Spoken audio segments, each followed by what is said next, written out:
অষ্টম শ্রেণী 81 পৃষ্ঠার কাজ দেখো, এই তিনটা দেয়া ছিল, তাহলে এই তিনটার আমি লসাগু করেছি। এই 2 আর 3 এর লসাগু 6, এখানে এক্স স্কোয়ার এক্স এর লসাগু এক্স স্কোয়ার বড়টা, এখানে ওয়াই স্কোয়ার ওয়াই এর লসাগু ওয়াই স্কোয়ার।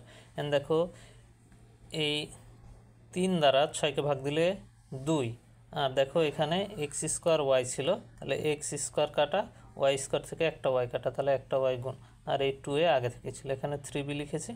এখানে দেখো এই 2 দ্বারা এই 6কে ভাগ দিলে 3, আর দেখো এখানে একটা এক্স ছিল, তাহলে এখানে এক্স স্কোয়ার ছিল, তাই এক্স স্কোয়ার থেকে এক্স ভাগ দিলে এক্স, আর এই ওয়াই স্কোয়ার সঙ্গে ওয়াই স্কোয়ার কাটা। দেখো এই এখানে এক্স ওয়াই দ্বারা যদি আমি 6x স্কোয়ার ওয়াই স্কোয়ারকে ভাগ দিই, তাহলে এই 6xy পাবো, আর আগে থেকে এই দুইটা ছিল, তাহলে এই 2 দুগুণে 4ay, 3 3 9bx, আর এই দুটা গুণ দিয়ে এটা পাইলাম, তাহলে আমার এটাই অ্যান্সার। এই অঙ্ক দুইটা বিস্তারিত দেখার জন্য রিলেটেড লং ভিডিওতে যাও। ধন্যবাদ।